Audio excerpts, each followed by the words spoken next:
Gas open చేస్తారు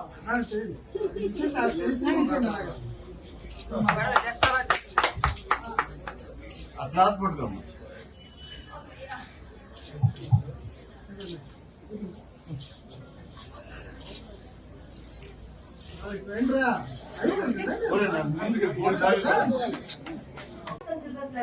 అంత స్థాయికి తీసుకెళ్తున్నారు. అవునా? ఆయన ఏంటి పిల్లలకి ఓట్లు వేస్తారని చేయడం లేదు, ఆయన ఫ్యూచర్ జనరేషన్ ని తయారు చేయడానికి ఈ రోజు ఈ విధంగా ఆంధ్ర రాష్ట్రాన్ని ముందుకు తీసుకెళ్తున్నారు. మరి ఈ రోజు మన ఆంధ్ర రాష్ట్రంలో ఆంధ్ర ప్రభుత్వంలో చదివిన పాఠశాలలో చదివిన పిల్లలు ఇటీవల కాలంలో ఐక్యరాజ్య సమితి అంటే న్యూయార్క్ వెళ్లి మన ప్రభుత్వ విధానాన్ని చెప్పారు. ఎప్పుడు లేనట్టు విధంగా విదేశాల్లో చదువుకునే అవకాశాన్ని జగన్మోహన్ రెడ్డి గారు ఇచ్చారు. మరి ఇంత మంచి చేస్తున్నప్పుడు మనవంతుగా మనం ఏం చెయ్యాలి? ఈ రోజు మనం అందరం కూడా జగనన్న ఏ విధంగా అయితే సంక్షేమాన్ని ఇస్తున్నారో ఆయన ఒకటే చెప్తున్నారు, మీకు మంచి జరిగితేనే ఓటు వేయండి అని చెప్తున్నారు. అవునా? ఇప్పుడు మీకున్న 50 గడపలు పరిధిలో మీ అందరికి వాలంటీర్స్ ని మొట్టమొదట ఒక వ్యవస్థని పెడతామని జగన్మోహన్ రెడ్డి గారు పాదయాత్ర చేసిన తర్వాత ఆయన మేనిఫెస్టోలో పెట్టి ఆయన మీ అందరినీ ఒక వ్యవస్థని పెట్టిన తర్వాత వివిధ పార్టీ వాళ్ళు చాలా హేళనగా చాలా చులకనగా మీకోసం మాట్లాడారు. ఏంటి వాలంటీర్స్, వీళ్ళేంటి మోటార్ మోసుకెళ్ళి ఇచ్చే పన అని చాలా చిన్న చూపు చూశారు. ఇంటికి వెళ్ళిపోయి డేటాలు తీసేసుకుంటున్నారు అన్నారు, హ్యూమన్ ట్రాఫికింగ్ చేసేస్తున్నారు అన్నారు. మీ మీద వేసిన అపవాదు అంతా ఇంత కాదు. మరి పక్క పార్టీలన్నీ కూడా ఒకప్పుడు మీ మీద ఎన్నో అబద్ధాలు వేస్తూ వచ్చి సడన్ గా ఎలక్షన్స్ ముందు మేము వాలంటీర్ వ్యవస్థను కొనసాగిస్తాం, వాళ్ళతో తెల్లారి మీరు 5 గంటలకు పెన్షన్ ఇస్తే మేము 4:30కే పెన్షన్లు ఇప్పిస్తాం, ఈ సంక్షేమం అంతా కూడా కొనసాగుతుందంటే మనం నమ్ముతామా అమ్మ? నమ్ముతామా కదా? వారు మనల్ని అవమాని మీరు అనుకోవచ్చు నన్ను కాదు కదా అని. మన ఇంట్లో మన అన్నదమ్ముడికో అక్క చెల్లికో అమ్మకో నాన్నకో ఎవరికో ఏదన్నా అంటే మనకి ఎంత బాధ వస్తుంది, పౌరుషం వస్తుందా? మరి మీరందరూ ఒక వ్యవస్థ అన్నప్పుడు ఎవరైనా మిమ్మల్ని కించపరిచినప్పుడు మీ అందరికీ కూడా ఒక పౌరుషం రావాలా ఉందా? రావాలా?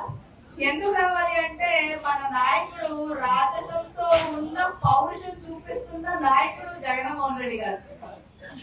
ఎందుకంటే ఈ రోజు జగనన్న అనగానే ప్రతి ఒక్కరికి ఒక నమ్మకం, ఒక భరోసా, ఒక వెను చూడనటువంటి నాయకుడు, మాట తప్పని మడం తిప్పని నాయకుడు.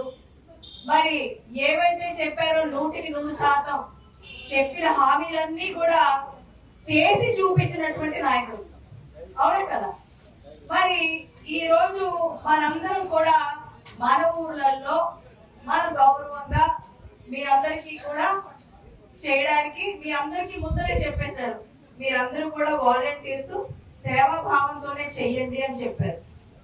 అవునా? మీరు కూడా అదే దీంతో చక్కగా చేస్తున్నారు. ఎప్పుడు కూడా ఏ రోజు కూడా జగన్మోహన్ రెడ్డి గారికి ఎవరిని సెల్యూట్ చేయడం అయితే నేను చూడలేదమ్మా. ఒక్క వాలంటీర్ వ్యవస్థకి ఆయన సెల్యూట్ చేశారు. మళ్ళీ అవునా? అవునా కదా? మీ అందరికి ఎందుకు సెల్యూట్ చేశారు? మీరందరూ కూడా రీవెస్ట్ గా కరోనా టైంలో చేశారు. పాపం శాలరీ అని కాకుండా నిజంగానే మిమ్మల్ని నమ్మినందుకు మీరు ప్రతి ఇంటికి సంక్షేమం కరెక్ట్ గా అందిస్తారనే ఏ వ్యవస్థకి ఆయన సెల్యూట్ చేయలేదు. కేవలం మీ వ్యవస్థకి సెల్యూట్ చేశారు అంటే మీ అందరినీ ఆయన ఎంత గుండెల్లో పెట్టుకున్నారు అన్నది మనం అర్థం చేసుకోవాలి. అవునా కదా? మరి మిమ్మల్ని అందరినీ ప్రోత్సహించే విధంగానే ఈ రోజు మీ జగన్మోహన్ రెడ్డి గారు. ఎందుకు జగన్మోహన్ రెడ్డి గారు ఏ రోజు ఏ ప్రభుత్వం ఏ గడప దగ్గరికి వెళ్ళి వాళ్ళు నుంచొని మీ సమస్య ఏంటి అని అడగలేని పరిస్థితి ఈ రోజు మన ప్రభుత్వం మన వ్యవస్థ ప్రతి ఇంటికి వెళ్ళి అడగలుగుతాం అంటే మనం చేశాం కాబట్టి మనం అడగలుగుతాం. అవునా కదా? ఈ రోజు మనం చూస్తున్నాం ప్రతి ఇంట్లో ప్రతి సంక్షేమం ఎక్కడా తగ్గకుండా అన్ని కూడా అర్హత ఉంటే చాలు వెళ్ళిపోతున్నాయి. పార్టీలకు అతీతంగా కులాల మతాలకు అతీతంగా వాళ్ళు టీడీపీ జెండా ఉందా వాళ్ళ ఇంటి మీద అవేమి చూడకుండా అర్హత ఉంటే చాలు అని ఇచ్చేస్తున్నారా లేదా? ఇప్పుడు సరిగ్గా ఎలక్షన్ కి ఇంక 50 రోజులు ఎంతో ఉన్నాయా?